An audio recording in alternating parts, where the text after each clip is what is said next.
देख रहे हैं इन डार्क राजकुमार के साथ। इन डार्क में आज की कहानी हमारे साथ शेयर की है रोहित जी ने।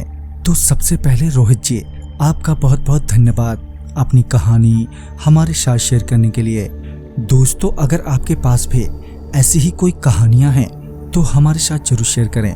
हमारे इंस्टाग्राम आईडी पर इंस्टाग्राम आईडी है network_33, जिसका लिंक नीचे डिस्क्रिप्शन बॉक्स में दिया गया है। ऐसी ही और वीडियोस के लिए देखें network33। तो चलिए बढ़ते हैं आज की कहानी की ओर। रोहित जी बताते हैं कि मैं अपने परिवार के साथ मगध एक्सप्रेस में सफर कर रहा था।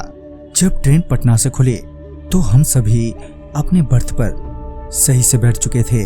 फिर ट्रेन रात के 1:45 बजे डुमराव स्टेशन रुकी तो मेरे बाबा ने कहा, चलो पानी भर लेते हैं, वैसे भी रात के वक्त शायद ही कोई पानी बेचने वाला आए।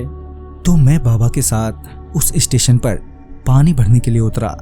उसी वक्त मुझे टॉयलेट भी लग गई तो मैं वहीं साइड में टॉयलेट करने चला गया और बाबा पानी भरने। मैं टॉयलेट करके बाबा के पास पहुंचा तो तब तक बाबा पानी भर चुके थे।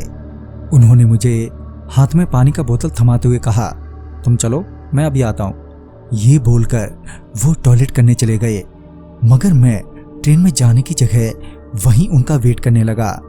बाबा टॉयलेट करके वापस आने के लिए मुड़े ही थे कि मैंने देखा कि उनके पास कोई आया। वो बाबा से कुछ बोल रहा था। इतने में हमारी ट्रेन ने भी जाने के लिए हॉर्न दे दिया था। हॉर्न सुनते ही मैं बाबा को आवाज देते हुए बोला, बाबा जल्दी चलो, हमारी ट्रेन खुलने वाली है। मगर न जाने क्यों बाबा अभी भी उसी अनजान आदमी से बात कर रहे थे। इतने में ट्रेन भी वहां से चल पड़ी। मैंने उन्हें एक बार फिर आवाज दी मगर अभी भी उन्होंने सुना नहीं। फिर मैंने गौर से देखा तो पाया कि उस अनजान आदमी ने उन्हें पकड़ कर रखा है। मैं ये देखते ही तेजी से उनकी ओर दौड़ा और जैसे ही मैं उनके पास पहुंचा तो मैं उस आदमी को करीब से देखकर हैरान हो गया। दरअसल वो कोई इंसान नहीं था, वो बड़ा ही डरावना था। उसकी उंगली बहुत ही लंबी थी और उसकी लंबी सी जीभ बाहर लटक रही थी। मेरे बाबा तो इस कदर डरे हुए थे कि वो अपनी जगह से हिल तलक नहीं पा रहे थे। मैंने थोड़ी हिम्मत जुटाते हुए अपने बाबा का हाथ पकड़कर उन्हें खींचने लगा। साथ ही मैं अपने बड़े भाई को आवाज देने लगा। मेरी आवाज सुनकर मेरे भाई ने ट्रेन की चेन खींची और वो वहां पर आ पहुंचा।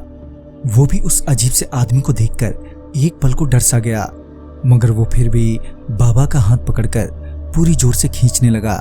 चूंकि भाई चैन खींचकर आया था तभी रेलगार्ड भी वहीं आ पहुंचा। उसके आते ही वो अजीब सा आदमी एकदम से गायब हो गया। फिर वो रेलगार्ड बाबा को सहारा देते हुए ट्रेन में ले गया।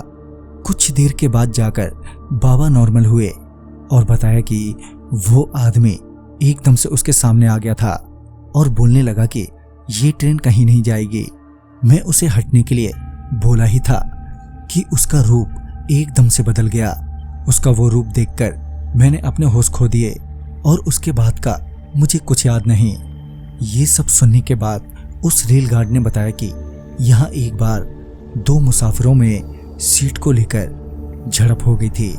उन दोनों के बीच बात इतनी बढ़ गई थी कि धक्का मुक्की में एक आदमी चलती ट्रेन से लटक गया, मगर दूसरे आदमी का गुस्सा इतना बढ़ गया था कि वो उसे बचाने की बजाय उसके हाथों पर लात मारने लगा और जिस वजह से वो आदमी वहीं चलती ट्रेन से ही गिरकर मर गया।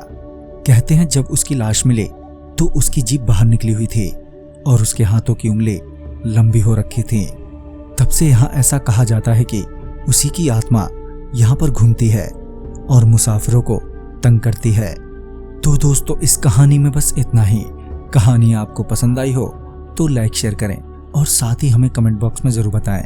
तो मैं आपका दोस्त राजकुमार जल्द ही मिलूंगा आप ही की भेजी हुई एक नई कहानी के साथ। तब तक के लिए बाय एंड टेक केयर।